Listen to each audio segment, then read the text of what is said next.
আসসালামু আলাইকুম ওয়া রাহমাতুল্লাহি ওয়া বারাকাতুহু। কাছের ও দূরের দেশে প্রবাসে যে যেখানে আছেন এবং আলোকিত প্রতিদিন অনুষ্ঠানটি দেখছেন শুনছেন, সকলকে অনেক অনেক প্রীতি ও শুভেচ্ছা জানাচ্ছি। আমি মাওলানা সেলিম হোসাইন আজাদি। প্রিয় দর্শক শ্রোতা, কেমন আছেন আপনারা? আশা করছি ভালো আছেন এবং পরম করুণাময়ের অশেষ দয়া এবং রহমতের ছায়ায় আছেন। প্রিয় দর্শক শ্রোতা, আলোকিত প্রতিদিন অনুষ্ঠানে আজ আমরা একটি চমৎকার বিষয়ে আলোচনার জন্য নির্ধারণ করেছি এবং একজন বিশিষ্ট ইসলামী চিন্তাবিদকে আমরা আমন্ত্রণ জানিয়েছি এ বিষয়টি নিয়ে তথ্যতাত্ত্বিক আলোচনা পেশ করার জন্যে। চলুন, অতিথি আমাদের স্টুডিওতে উপস্থিত হয়েছেন, তাকে আপনাদের সাথে পরিচয় করিয়ে দিচ্ছি। আমাদের সাথে আজ আছেন বিশিষ্ট ইসলামী চিন্তাবিদ, ইসলামী গবেষক, ঢাকা বিশ্ববিদ্যালয়ের আরবি বিভাগের সম্মানিত চেয়ারম্যান, বিশিষ্ট ইসলামী চিন্তাবিদ প্রফেসর ডক্টর মোহাম্মদ আব্দুল কাদির। আসসালামু আলাইকুম ওয়া রাহমাতুল্লাহি ওয়া বারাকাতুহু। ওয়ালাইকুম আসসালাম ওয়া রাহমাতুল্লাহি ওয়া বারাকাতুহু। মোহতারাম, কেমন আছেন আপনি? আলহামদুলিল্লাহ, আপনি কেমন আছেন? আলহামদুলিল্লাহ, ভালো আছি। প্রিয় দর্শক শ্রোতা, আজ আমরা যে বিষয়টি নিয়ে আলোচনা করব সেটি হলো কোরআনের বৈজ্ঞানিক বৈশিষ্ট্য। বিষয়টি খুব গুরুত্বপূর্ণ একটি বিষয়। কোরআন, এই কোরআনে 5টি বিষয়ের সমন্বয় ঘটেছে। এক হলো কোরআন একটি ইতিহাস, 2 হলো কোরআন একটি ভূগোল, 3 হলো কোরআন একটি বিজ্ঞান, 4 হলো কোরআন একটি দর্শন, 5 হলো কোরআন একটি সাহিত্য। এই 5টি বিষয়ের সমন্বয়ে কোরআনুল কারিমে ঘটেছে, যা পৃথিবীর অন্য কোনো গ্রন্থে একই সাথে 5টি বিষয়ের সমন্বয়ে ঘটেনি। এটি এমন একটি জানালা যা দিয়ে অতীত, বর্তমান, ভবিষ্যতের অনেক ছায়া উদাহরণ আমরা দেখতে পাই। কোরআনুল কারিম এটি শুধু ইহলৌকিক, পরলৌকিক আর ধর্মীয় জ্ঞানের ভাণ্ডারই নয়, এটি পৃথিবীর সকল কল্যাণকর জ্ঞান দুয়ারের চাবিকাঠি।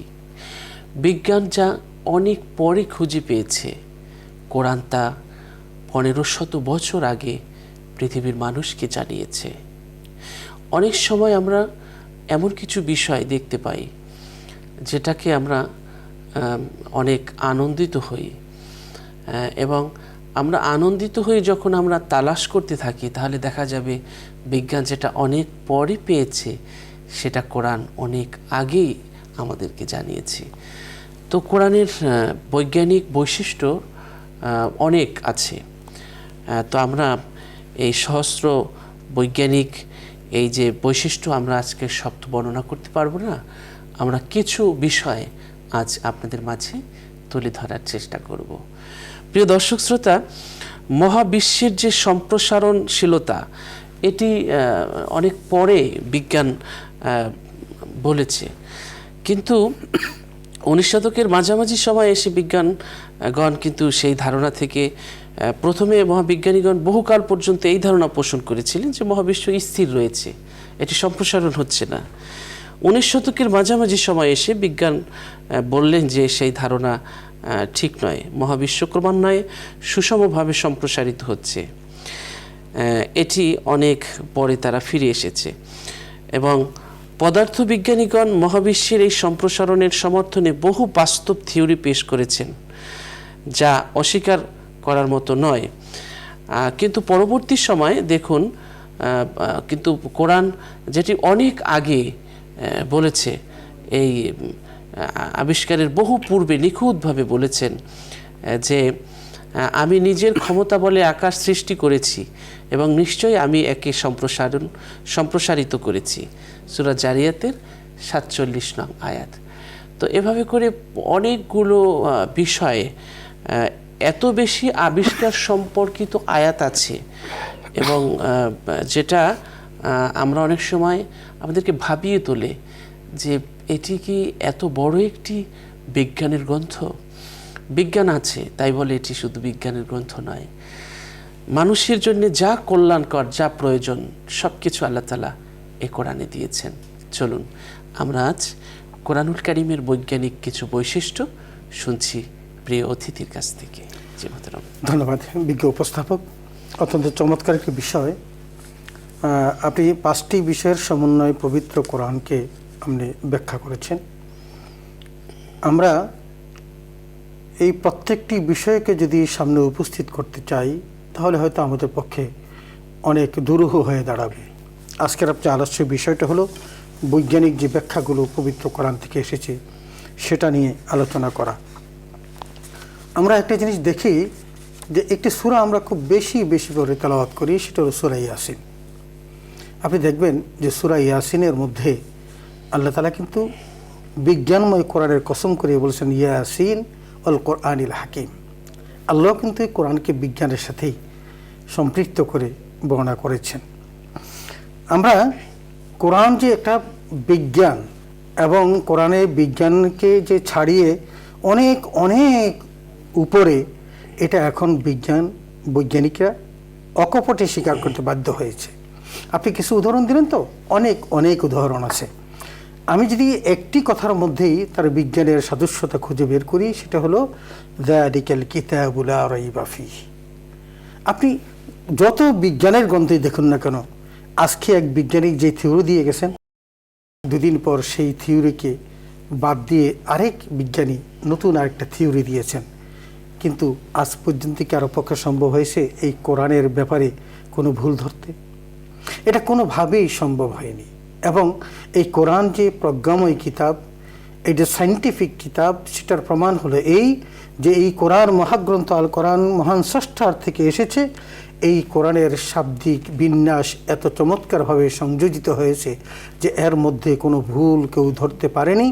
বরং যারা ভুল ধরতে এসেছিল, সেই ডক্টর বরিস বুখাইলির মতো ব্যক্তিত্ব 5টি বছর উম্মুল কোরা বিশ্ববিদ্যালয়ে পড়ে, আরবি শিখে, আরবির মধ্যে ডুবে পবিত্র কোরআনকে যাচাই বাছাই করে শেষ পর্যন্ত ঈমান এনেছে এবং বলেছেন যে না, এই কোরআনে কোনো ভুল নেই। সুতরাং এটাই তার সবচেয়ে বড় বৈজ্ঞানিক পাওয়ার, যে না, পৃথিবীর বিজ্ঞান যা আছে মস্তিষ্ক প্রসূত মানুষের কল্পনা দ্বারা, এই কল্পনার বাহিরে এই কোরআন, কারণ এই কোরআন এসেছে স্বয়ং আল্লাহ রাব্বুল আলামিনের কাছ থেকে। এ হলো একটা। 2 নম্বর হলো, দেখুন এই কোরআনকে পরিবর্ধন করার জন্য কিন্তু বহুবার চেষ্টা করেছে আমাদের বিরুদ্ধ গোষ্ঠী যারা, আমরা যাদেরকে সহজভাবে বলি যে ইহুদি, খ্রিস্টান এবং অন্যান্য জাতিসমূহ, যে সকল জাতিসত্তা মুসলমানদের বিরোধিতা করে, এরা যে কোরআনকে বিকৃত করার চেষ্টা করেন নাই এমনটি নয়। সেই 1400 বছর থেকে এই পর্যন্ত এই কোরআনকে বিকৃতি করানোর বহু চেষ্টা করা হয়েছে, কিন্তু কোরআনের মধ্যে বিকৃতি করা সম্ভব হয় নাই। এমনকি এই কোরআনের একটি জের জবর নুক্তা পেশ পরিবর্তন করতে পারে নাই, কারণ এই কোরআনের সংরক্ষক স্বয়ং আল্লাহ রাব্বুল আলামিন। আরেকটা জিনিস দেখেন, যেই কালে এটাকে আমি একটা মহাবিস্ময় বলি, এই কারণে যে, কারণ বিশ্ব মানে মুজিজা, এই কারণে যে এটা একটা জীবন্ত মুজিজা। অনেক নবীকে আল্লাহ তাআলা অনেক রকমের মুজিজা দিয়েছেন, নবীও বিদায় নিয়েছেন, তার মুজিজাও বিদায় নিয়েছে। কিন্তু রাসূল আকরাম সাল্লাল্লাহু আলাইহি ওয়াসাল্লামকে যে মুজিজা দিয়ে গেলেন, কিয়ামত পর্যন্ত সেই মুজিজা অব্যাহত থাকবে, অক্ষত থাকবে এবং পরিবর্ধন ব্যতীত তার আসল মসলকের উপর সে সুপ্রতিষ্ঠিত থাকবে। কারণ ইন্না নাহনু নাযালনা যিকরা ওয়া ইন্না লাহু লাহাফিজুন, এর সংরক্ষক যিনি পাঠিয়েছেন তিনি সংরক্ষণ করতেছেন, এটার পরিবর্তন কেউ করতে পারবে না। এরপরে দেখুন যে যেই কালে পাঠিয়েছিলেন সেই কালের মানুষগুলো অন্য সব আচার আচরণে তারা জাহেল হলেও তাদের মধ্যে কিন্তু একটা কবিত্ব শক্তি ছিল। আরবিতে তারা অত্যন্ত পারঙ্গম ছিল। তাদের সেই কবিসত্তার বিকাশ এতটা ঘটিয়েছেন যে আজকে 1400-1500 বছর পরেও ওই জাহিলি যুগের মানুষগুলোর কবিতাগুলো বিশ্বের বিভিন্ন প্রথিতযশা বিশ্ববিদ্যালয়গুলোতে পাঠ্যপুস্তক হিসেবে, পাঠ্য বই হিসাবে এখনও সেগুলো স্বীকৃত। আমরাও পড়াই, আমার ডিপার্টমেন্টও সেই জাহিলি যুগের সেই সাবা মুআল্লাকা পড়ানো হয়। এখন বুঝে দেখুন যে যেই সময়কালের মানুষগুলো কবিতার শক্তিতে এত বলিয়ান ছিল, সেই যুগের মানুষের কাছেই কিন্তু কোরআন পাঠানো হয়েছিল, কিন্তু চেষ্টা করেও তারা এই কোরআনকে কোনো পরিবর্তন করতে পারে না। শুধু তাই নয়, এই কোরআনকে নিয়ে যখন তারা বিরোধিতা করছিল এবং এটা আল্লাহর কিতাব নয় বলে, যখন মুহাম্মদের কিতাব বলে যখন তারা এটা চালাতে চেয়েছিল, তখনও কিন্তু কোরআন চ্যালেঞ্জ দিয়ে বলেছিল, ইন কুনতুম ফি রাইবিম মিম্মা নাযালনা আলা আবদিনা ফাতু বিসূরাতিন মিন মিসলিহি ওয়াদউ শুহাদাআকুম মিন দুনিল্লাহি ইন কুনতুম সাদিকিন। সুবহানাল্লাহ।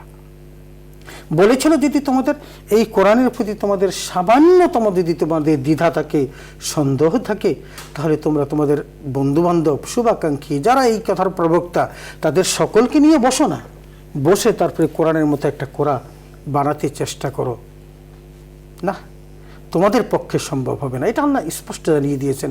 শুধু এভাবে জানিয়েই ক্ষান্ত হননি, বলছেন লা ইন ইজতামাআতিল ইনসু ওয়াল জিন্নু আলা আন ইয়াতু বিমিসলি হাযাল কুরআন লা ইয়াতুনা বিমিসলিহি ওয়ালাউ কানা বা'দুহুম লিবা'দিন যাহিরা। কি চমৎকারভাবে বলছেন যে পৃথিবীর সমস্ত জিন এবং মানুষ একত্র হয়ে যদি কোরআনের মতো কোরআন বানাতে চেষ্টা করে এবং পরস্পরকে সহযোগিতা করে, তবুও কোরআনের মতো কোরআন তৈরি করা সম্ভব হবে না। সেই কোরআন হলো এই আল কোরআন, মহাগ্রন্থ আল কোরআন, যে আল্লাহ রাব্বুল আলামিন পাঠিয়েছেন গোটা বিশ্ববাসীর জন্য, নট মুসলমান, নট মুমিনের জন্য। বলেছেন হুদাল লিন্নাস, এটা বিশ্ব মানবতার জন্য। সুতরাং এই কোরআন থেকে যে কোনো ধর্মাবলম্বী যদি ফায়দা হাসিল করতে চায়, সে এখান থেকে ফায়দা হাসিল করতে পারবে। দুর্ভাগ্য আমাদের মুসলমানদের, আমরা কোরআন থেকে অনেক যোজন যোজন দূরে।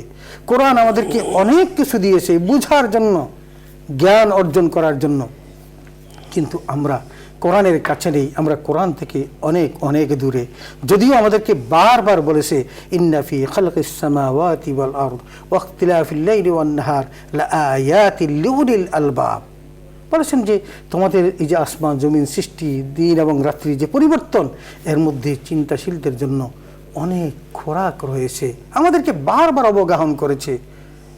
আমাদের সূরা নূরের মধ্যে বলেছে ইয়াকদিবুল লাইলা ওয়ান নাহার ইন্না ফি যালিকা লাআয়াতিল লিউলিল আবসার। আল্লাহ বলেছেন চক্ষুষ্মান যারা, তাদের জন্য এই দিবারাত্রির পরিবর্তনের মধ্যে অনেক চিন্তার খোরাক আছে। আপনি হাজারের উপরে এই বৈজ্ঞানিক তত্ত্ব, হাজারের উপরে এই আয়াত রয়েছে যেগুলো বিজ্ঞান, এই কোরআনের মধ্যে বিজ্ঞানের সাথে সামঞ্জস্য রয়েছে এবং যেগুলো হলো আবিষ্কার সম্পর্কিত এবং বিজ্ঞান সম্পর্কিত। মোতারাম, আমরা পাঠক দর্শক শ্রোতাদেরকে একটি জিনিস জানাতে চাই, প্রিয় দর্শক শ্রোতা, কোরআনুল কারিমে আসলে এত জীবনমুখী, বাস্তবমুখী বিষয়গুলো মানুষের সামনে স্পষ্ট করেছেন এবং মানুষের সামনে তুলে ধরেছেন যে আসলে মানুষ তার জীবনের সীমানা খুঁজে পেয়েছে এই কোরআনের স্পর্শে এসে।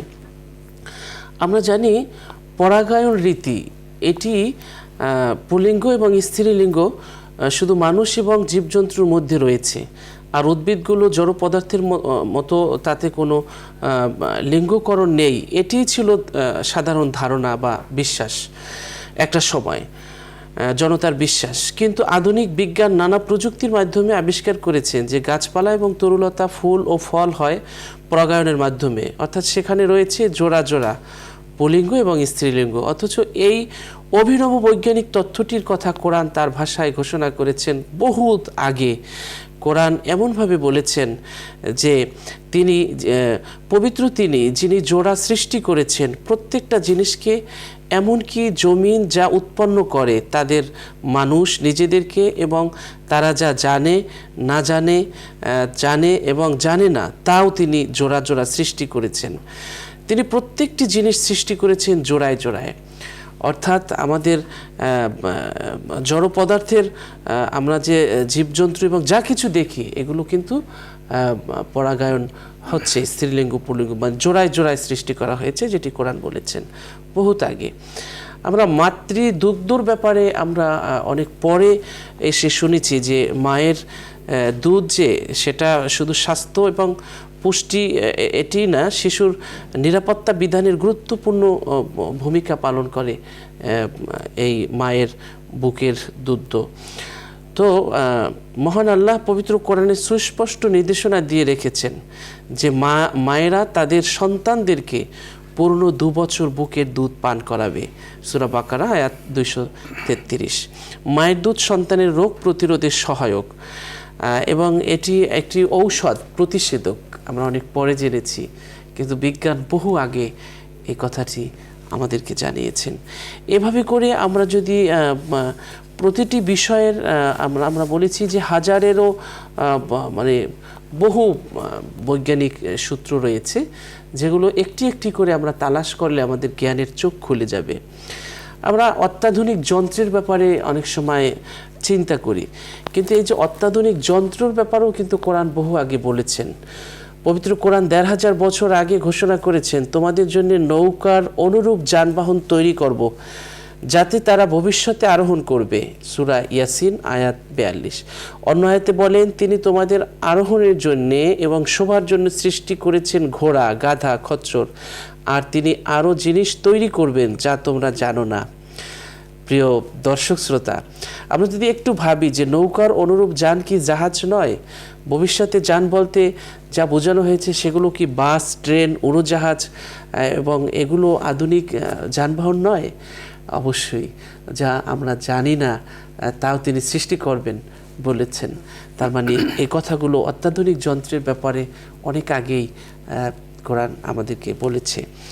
আমরা ম্যাটার সায়েন্স বা ইন্টারনেট প্রযুক্তি এই ব্যাপারটি নিয়েও যদি কোরআনের কাছে প্রশ্ন করি বা কোরআনের কাছে জানতে চাই, তাহলে দেখব যে আমরা ১৫০০ বছর আগেই এ ব্যাপারেও দিক নির্দেশনা দিয়েছে কোরআনুল কারীম। কয়েক দশক পূর্বে কি মানুষ ভাবতে পারত যে ইমেল বা ফ্যাক্স, সোশ্যাল মিডিয়ার ব্যবহারে চোখের ম্যাটার সায়েন্সের কল্যাণে আজকের পৃথিবী রীতিমতো এর ব্যবহার করছে, এবং পলকে পৃথিবীর এক প্রান্ত থেকে আরেক প্রান্তে আমরা কোনো ডকুমেন্ট পাঠাচ্ছি, মেইলের মাধ্যমে কোনো কিছু পাঠাচ্ছি। আমরা একটা সময় আমরা ছোটবেলায় টেলিভিশনের পিছনে আমরা দেখতাম যে মানুষ কোথায় আছে, আর এখন আমাদের সন্তানরা এখানে বসে দেখে আমেরিকা, অন্য দেশে কোথায় কি হচ্ছে। এই যে প্রযুক্তির যে একেবারে মানে অবাধ, মানে প্রযুক্তির যে একটি খুলে দেওয়া, দ্বার উন্মোচন করা, বিশাল করে দেওয়া, ব্যাপকতা করে দেওয়া, এ ব্যাপারে কিন্তু কোরআনুল কারীম বহুত আগে আমাদেরকে দিক নির্দেশনা দিয়েছেন। কোরআনুল কারীম এ বিষয়ে বলেছেন যে কিতাবের জ্ঞান যার ছিল সে বলল, আপনি চোখের পলক ফেলার আগেই আমি তা আপনাকে এনে দেব।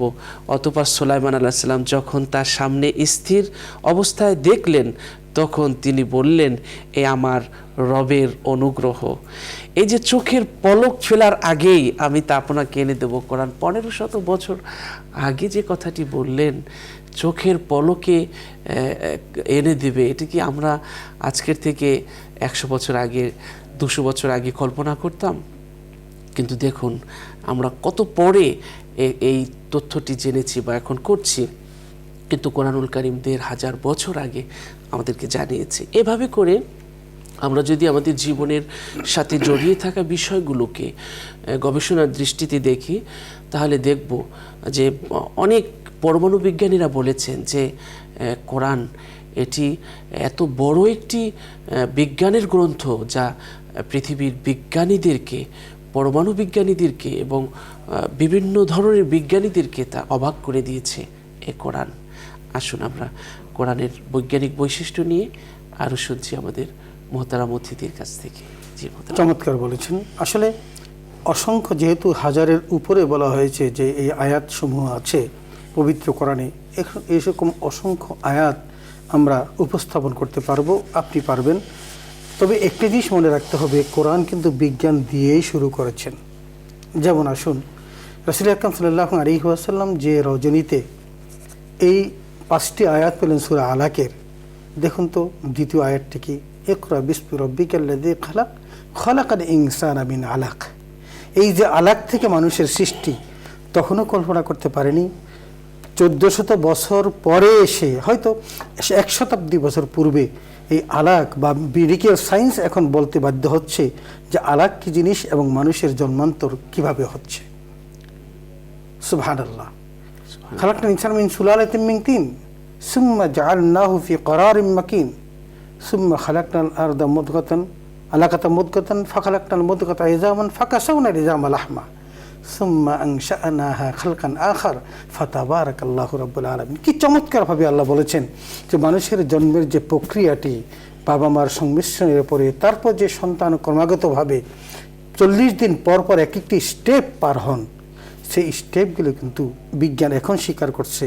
আর যে কথাগুলো আল্লাহ জাল্লা শানুহু আজ থেকে 1400 বছর পূর্বে, এমনকি রাসূল আকরাম সাল্লাল্লাহু আলাইহি ওয়াসাল্লাম যার কোনো শিক্ষক ছিলেন না, তিনি সর্বপ্রথম যে বইটি পেলেন সেখানেই কিন্তু মানব ইতিহাসের কথা বলা আছে। শুধু তাই নয়, হযরত ইব্রাহিম আলাইহিস সালাম জানতে চাইলেন কাইফা তুহিল মাউতা। আজকের মেডিকেল সায়েন্স যে বিভিন্ন অঙ্গ প্রত্যঙ্গ একত্রিত করে একটা মানুষকে জীবন্ত করে, এই দীক্ষাটাও তারা কিন্তু ওখান থেকে পেয়েছিলেন। যে বিভিন্ন পাহাড়ে হযরত ইব্রাহিম আলাইহিস সালাম কবুতরের বিভিন্ন হাত পা রাখলেন, আর সেখানে ডাক দেওয়ার পর আবার সেটা জড়ো হয়ে গেল, আবার সে জীবন্ত হয়ে গেল। সেই দর্শন থেকেই তো আজকের এই সার্জারি, আজকের এই যে চিকিৎসা বিজ্ঞানের এই কাটাকাটি সব কিছু এসেছে। আমরা যদি সেভাবে যদি বলি, আপনি যে মাতৃদুগ্ধের কথা বললেন, যে আল্লাহ বলছেন ওয়াল ওয়ালিদাতু ইরদি'না আওলাদাহুন্না হাওলাইনি কামিলাইন লিমান আরাদা আইয়ুতিম্মার রাদাআ। এখানে 2 বছর দুধ পান করাতে বলেছেন, কিন্তু ইম্প্যাক্টটা কি এটা তো তখন কেউ বুঝে নাই। কিন্তু এখন তারা বুঝছে যে সন্তানকে যদি সঠিকভাবে পরিচর্যা করতে হয়, তার বুদ্ধিভিত্তিক জ্ঞান যদি বাড়াতে হয়, তাকে সুস্থ রাখতে হয়, তাহলে মায়ের দুধের কোনো বিকল্প নেই। এলা কোলাস্টাম, তার প্রথম যেই সময়কালের যে দুধটুকু, তার মধ্যে যতটুকু উষ্ণতা আছে, এটাই তৎকালীন সময়ে তার জন্য সবচেয়ে উপাদেয় খাদ্য।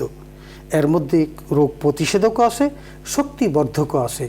এই বিষয়গুলো কিন্তু মেডিকেল সায়েন্স এখন স্বীকার করতে বাধ্য হচ্ছে।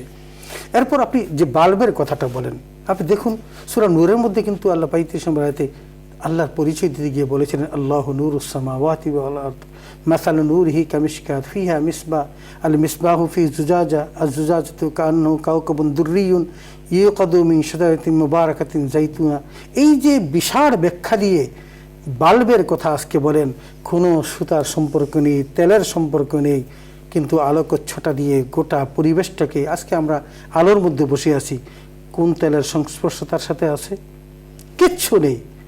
এই থিওরি তো 1500 বছর আগেই আমার আল্লাহ তাআলা দিয়েছেন। এরপর আপনি যে কথাগুলো বলতেছিলেন যে ম্যাটার সায়েন্সের যে কথাটা বলছেন, ইন্টারনেটের কথাটা, সেই কথাটি 3000 বছর পূর্বের। আপনি একদিকে বলছেন যে একটা ইতিহাস গ্রন্থ, সেই ইতিহাস গ্রন্থ এরকমভাবে হযরত সুলাইমান আলাইহিস সালামের সময়কালের কাহিনীটি আল্লাহ জাল্লা শানুহু 1400 বছর আগে রাসূলকে জানালেন, কিন্তু ঘটনাটি ঘটেছেন কিন্তু 3000 বছর পূর্বে, এবং সেই ঘটনাটি আমাদেরকে জানিয়েছেন 1400 বছর পূর্বে। আর এখন দিব্যি মানুষ ভিডিও কলের মাধ্যমে মুহূর্তের মধ্যে দেখেন তার সন্তান আমেরিকাতে বসে কি করছে, আর এখানে মা তার মা কিভাবে, বাবা আজ কিভাবে আছে, তার আরও আত্মীয় স্বজন কীভাবে আছে, সে বসে বসে দেখছে। মুহূর্তের মধ্যে সেটা ডেসপাস হয়ে যাচ্ছে, এবং আল্লাহ তাআলা সেখানে তাকে দেখিয়েছেন। এবং সেখানে বলা হয়েছিল যে আতিকা বিহি ক্বাবলা আন ইয়ারতাদ্দা ইলাইকা তরফু, তোমার চোখের দৃষ্টি ফেরানোর পূর্বেই আমি তাকে নিয়ে আসব। এবং সেদিন তার সেই রাজপ্রাসাদ সহ নিয়ে এসেছিল। এই যে দ্রুত তার সাথে কাজটি সম্পাদন করতে পেরেছিলেন, আজকে বিজ্ঞান সেটা প্রমাণ করে দেখিয়েছেন যে কোরআন সত্য, আর বিজ্ঞান তাকে সম্পূরক হিসাবে স্বীকৃতি দিয়েছে। আমরা যদি তারপরে যদি বিগ ব্যাং থিওরির কথাটা যদি বলি, আজকে তো স্বীকার করছেন, আজকে যারা স্বীকার করছেন, যেমন আমরা স্টিফেন হকিংসের সেই কথাটাই আমরা বলি, তিনি যখন এই থিওরিটা দিলেন, এই থিওরি দেওয়ার পর মানুষ নড়ে চড়ে বসলো যে ঘটনাটি কি ঠিক, তাহলে কি সব কিছু একত্রে জমাট বাঁধা ছিল, তারপরে বিচ্ছিন্ন হয়েছে? অথচ 1400 বছর পূর্বে আল্লাহ জাল্লা শানুহু বলেন আওয়ালাম ইয়ারাল্লাযীনা কাফারু আন্নাস সামাওয়াতি ওয়াল আরদা কানাতা রাতকান ফাফাতাকনাহুমা। যে আল্লাহ তাআলা বলছেন যে গোটা বিশ্ব, এই চন্দ্র সূর্য সব জায়গায় একসাথে ছিল, বিকট শব্দে এটা বিচ্ছিন্ন হয়েছে, এবং সে প্রত্যেকটা আবার কোনো এক সময় আবার একত্রিত হবে। সে কথাটি কিন্তু কোরআনে আসে যে কিয়ামতের পূর্বে আবার সব কিছু দলিত মতিত হয়ে একত্রিত হয়ে আসবে। কোরআনের থিওরি তো আজকে বাস্তবে পরিণত হচ্ছে। আপনি দেখুন যে আমরা একসময় শুনতাম যে পৃথিবী স্থির, চন্দ্র সূর্য, আবার একসময় শুনছি যে চন্দ্র সূর্য একটি জায়গা থেকেই তারা কি করে আলো দিচ্ছে, কিন্তু কোরআন কি বলছে, লাশ-শামসু ইয়ানবাগী লাহা আন তুদরিকাল কামার ওয়ালা আল-লাইলু সাবিকুন নাহার ওয়া কুল্লুন ফি ফালাকিন ইয়াসবাহুন। চন্দ্রের জন্য একটা কক্ষপথ, সূর্যের জন্য আর একটা কক্ষপথ, কেউ কাউকে ওভারটেক করতে পারে না। এই যে চমৎকার কম্বিনেশনে আল্লাহ চাঁদ এবং সূর্যকে রেখে দিয়েছেন, পৃথিবীকে রেখে দিয়েছেন। শুধু তাই নয়, আজকের যে উল্কাপিণ্ড, ছায়াপথ, এদের যে বিস্তৃতি কোথায় আছে এবং কত বড়, সূর্যের চেয়ে অনেক বড় বড় গ্রহ নক্ষত্র এখনও আল্লাহর আলমে আছে, এগুলো তো একসময় মানুষ অবিশ্বাস করত, কিন্তু বিজ্ঞান এটা ত্বরান্বিত করেছে। একসময় বিশ্বাস করতো না। রাসূল আকরাম সাল্লাল্লাহু আলাইহি ওয়াসাল্লামকে প্রশ্ন করা হয়েছিল, যদি মানুষ আল্লাহকে বিশ্বাস না করত, এই সৃষ্টি জগৎটাকে আল্লাহ তখন কেমনভাবে ফয়সালা করতেন? তখন রাসূল বলেন যে আল্লাহর আলমের মধ্যে এমন কতগুলো মাঠ আছে, যে মাঠের মধ্যে এমন কতগুলো গাছ আছে, সেই গাছের নিচে এমন সব পশু আছে যার একটা ছেড়ে দিলে গোটা পৃথিবীটাকে ঘিরে ফেলতে পারত। তো এই যে সেই কোথায় সে আলম, কোথায় সেই গাছ, কোথায় সে মাঠ, তাহলে সেগুলো কত বড়। শুধু তাই নয়, বিজ্ঞান প্রমাণ করেছে যে আলোকছটা পৃথিবীতে এই যে 9,86,000 মাইল বেগে পৃথিবীর দিকে আসছে, কোনো তারকার আলো পৃথিবীর আদি থেকে এই পর্যন্ত পৃথিবীর দিকে ধাবমান, কিন্তু এখনো এসে সে পৌঁছতে পারেনি। তাহলে আসে সে কোথায়? এই যে দুরূহ বিষয়গুলো। এবং কোনো বিজ্ঞানীরা বলেছেন যে ভূপৃষ্ঠে যতগুলো বালুকণা আছে, আকাশমার্গে ঠিক ততগুলো তারকা রাজি আছে।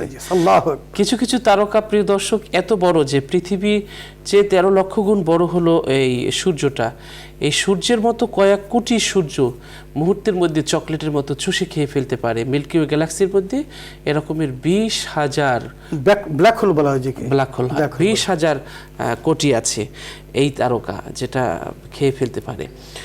তো এই যে এত তারকা, এত কিছু, এগুলো কিন্তু আল্লাহ তাআলা সৃষ্টি করে রেখেছেন এবং অনেক আগে সেটা বলেছেন, কিন্তু আমরা বিজ্ঞানের এই যুগে এসে অনেক পরে আমরা তার বাস্তব প্রমাণ দেখতে পাচ্ছি, আমরা দেখছি। আমরা আরেকটি জিনিস যদি খেয়াল করি, প্রিয় দর্শক শ্রোতা, আসহাবে কাহাফ, যেটা এই যে কত কাল আসহাবে কাহাফ ছিল, অক্ষত ছিল, এবং তাদের কুকুরটাও ছিল অক্ষত। এই যে মানুষ অপারেশন করার আগে যে অবাস করা হয়, এটা কিন্তু মূলত সেখান থেকেই, সেটা কত আগের ঘটনা, হ্যাঁ, অ্যানেস্থেসিয়া, যেটা সেই কত আগের ঘটনাটা 1500 বছর আগে আল্লাহ তাআলা কোরআনে বলেছেন। এটি একটি ইতিহাস গ্রন্থ, সেখান থেকে কত আগের ঘটনাকে কত পরে বলেছেন, এবং সেখান থেকে বিজ্ঞান, চিকিৎসা বিজ্ঞান, এই যে একটা মানুষ নির্ধারিত সময়ের পরে তার সে ঘুমিয়ে থাকবে, তার বেঁচে থাকবে, বাট তার শরীরের এগুলো তিনি কিছু বুঝতে পারবে না, এরকমের একটা অবস্থার দীর্ঘ সময় পর্যন্ত থেকে যে আবার পুনরায় জীবিত হওয়া যায় বা আবার ওঠা যায় ভালোভাবে, আবার সুস্থভাবে ওঠা যায়, এখান থেকে কিন্তু বিজ্ঞান আবিষ্কার করেছে। এবং দেখুন কি আশ্চর্য ব্যাপার, কোরআনুল কারীমে এটার বর্ণনা এভাবে দিয়েছেন যে দীর্ঘ সময়, এত বছর সেখানে ছিল, এজন্যে যেন একেবারেই তাদের ক্ষতি না হয়ে যায়, সেজন্য মাঝে মাঝে পার্শ্ব পরিবর্তন করানো হয়েছিল কিন্তু সে আসহাবে কাহাফদের। প্রিয় দর্শক, চলুন আমরা অতিথির কাছ থেকে শুনি। না, আপনি যেগুলো বলছিলেন আসলেই তো বিজ্ঞান তো বিজ্ঞানময়ী, আল্লাহ তো সেই জন্যই অল কোরআনিল হাকিম বলেছেন।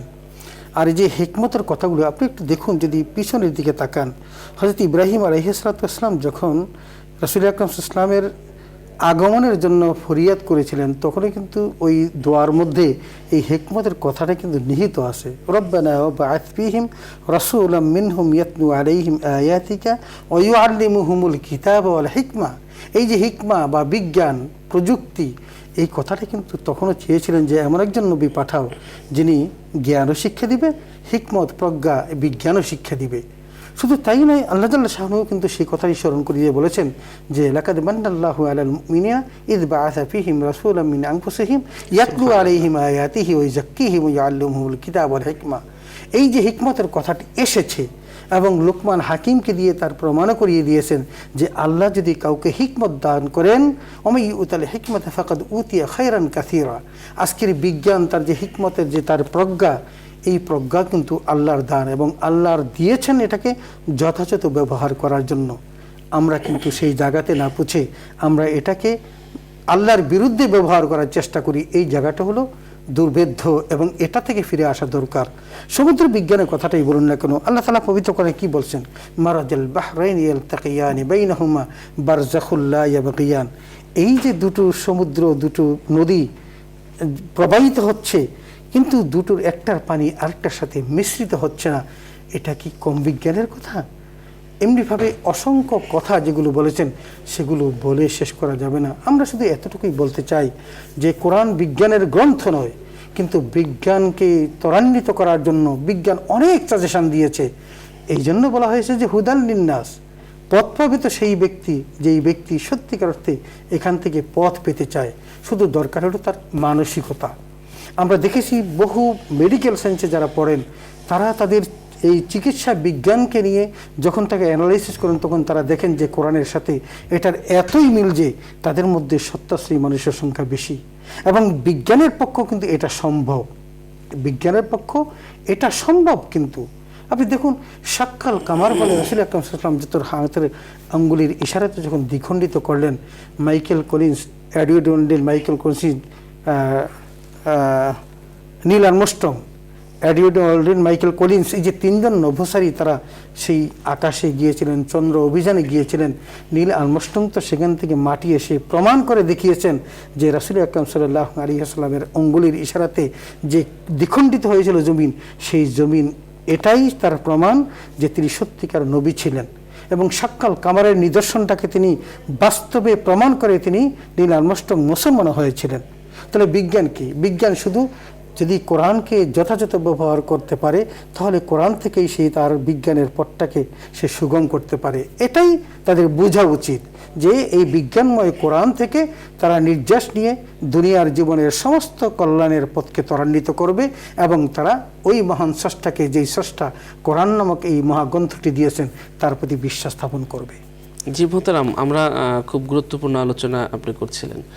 প্রিয় দর্শক শ্রোতা, আমরা যদি ফিঙ্গারপ্রিন্ট বা আঙ্গুলের ছাপের কথা বলতে চাই তাহলে দেখব যে মাত্র শতাব্দীকাল পূর্বে 1880 সালে বিজ্ঞানী স্যার ফ্রান্সিস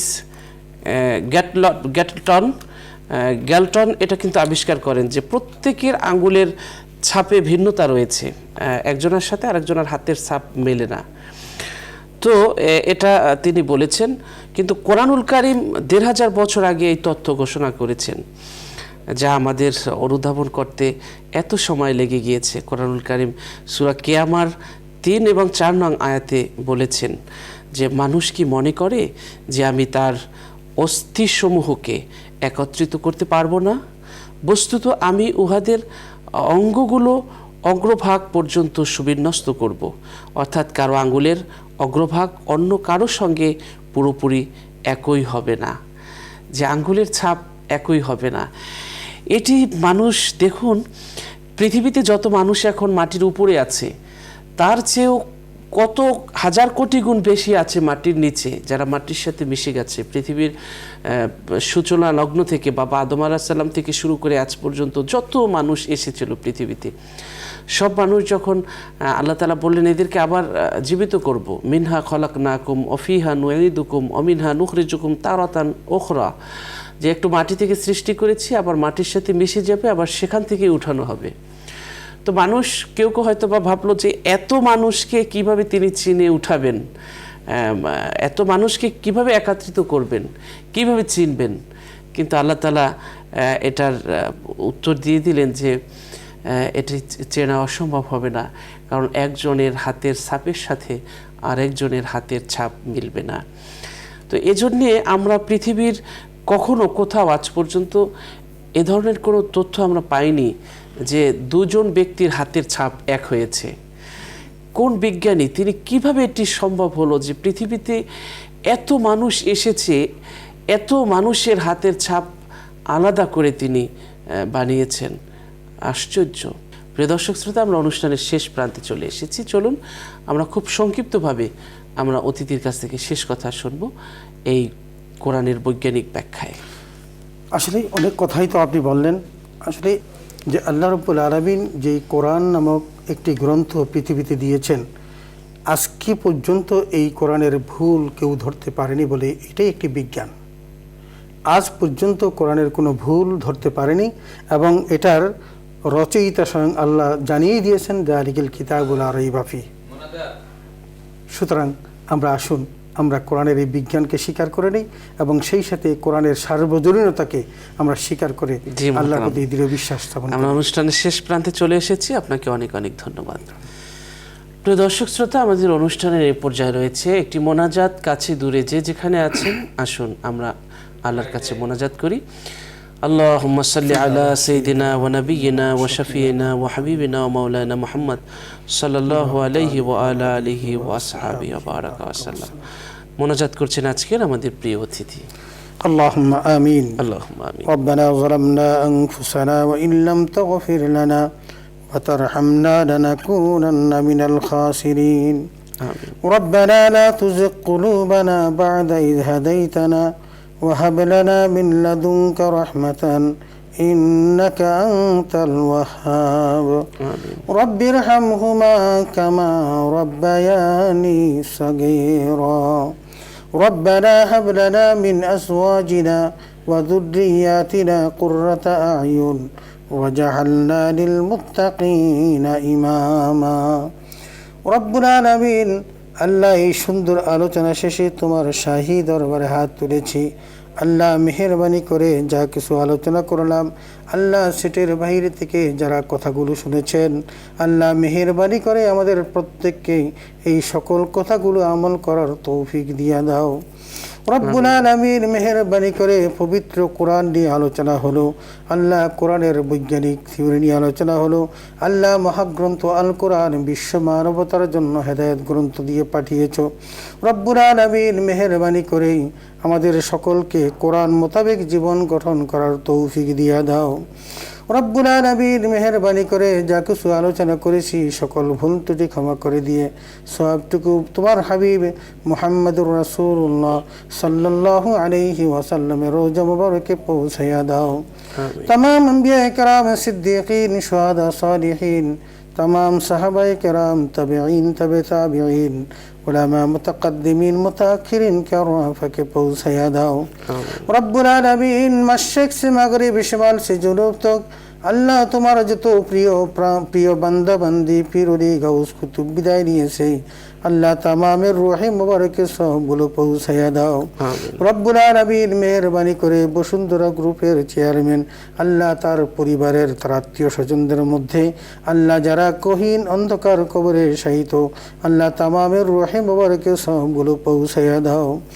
রব্বুল আলামিন, হাদিয়াগুলোর বরকতে কিয়ামত পর্যন্ত তাদের কবর আযাব মাফ করে দাও। আল্লাহ তাদের কবরগুলোকে রওজাতুম মিন রিয়াজিল জান্নাত বানাইয়া দাও। রব্বুল আলামিন, হাসর নসর মিজান ফুলসিরাত পার করে আল্লাহ সকলকে জান্নাতুল ফেরদাউসে পৌঁছায়া দাও। রব্বুল আলামিন, যারা হাত তুলেছি আল্লাহ মেহেরবানি করে আমাদের প্রত্যেকের জীবনের সকল গুনাহগুলো মাফ করে দাও। আল্লাহ অতীতের সকল ভুল ভ্রান্তি ক্ষমা করে দিয়ে বাকি জিন্দেগির জন্য হেদায়েত নসিব করে দাও। রব্বুল আলামিন, আল্লাহ আমাদের প্রত্যেককে সম্মানজনক রিজিকের ব্যবস্থা করে দাও। আল্লাহ বসুন্ধরা গ্রুপের চেয়ারম্যান আল্লাহ ইসলামের খিদমতে যে সকল কর্ম সম্পাদন করছে আল্লাহ মেহেরবানি করে তুমি তা কবুল মঞ্জুর করে নাও। রব্বুল আলামিন, তাকে হায়াতে তৈয়বা দান করো। আসমানি জমিনি বাড়ি বাহারি সকল প্রকার বিপদ আপদ বালা মুসিবত থেকে হেফাজত করো। রব্বুল আলামিন, রোগ ব্যাধি থেকে হেফাজত করো। আল্লাহ মেহেরবানি করে তার সকল প্রতিষ্ঠানগুলোকে আল্লাহ কল্যাণের বাহন হিসাবে কবুল করে নাও। রব্বুল আলামিন, দ্বীনের খিদমতে বেশি বেশি করে অংশগ্রহণ করার তৌফিক দাও। আল্লাহ মেহেরবানি করে আমাদের সকলকে তুমি কবুল মঞ্জুর করে নাও। আমাদের সন্তানগুলোকে নেক সন্তান হিসেবে কবুল করে নাও। আল্লাহ মেহেরবানি করে অনেক রকমের অভাব নিয়ে তোমার দরবারে হাত তুলেছি মাওলা, আমাদের প্রত্যেকের যাবতীয় অভাব তুমি দূর করে দাও। রব্বুল আলামিন, আল্লাহ আমাদের প্রত্যেকের মা বাবারা আল্লাহ কত কষ্ট করে আমাদেরকে লালন পালন করে আল্লাহ একাকী কবরে শুয়ে আছে, এমন কবর যেখানে সাথী নেই, বাতি নেই, কি অবস্থায় আছে জানি না। আল্লাহ আমিন, ইন্টারনেটের সময় আমিন, আমিন। রব্বুল আলামিন মেহেরবানি করে তাদের প্রত্যেককে জান্নাতুল ফেরদাউস নসিব করে দাও। সুবহান রাব্বিকা রাব্বিল ইজ্জাতি আম্মা ইয়াসিফুন ওয়া সালামুন আলাল মুরসালিন ওয়ালহামদুলিল্লাহি রাব্বিল আলামিন বিহাক্কি কালিমায়ে তাইয়্যিবা লা ইলাহা ইল্লাল্লাহু মুহাম্মাদুর রাসূলুল্লাহ।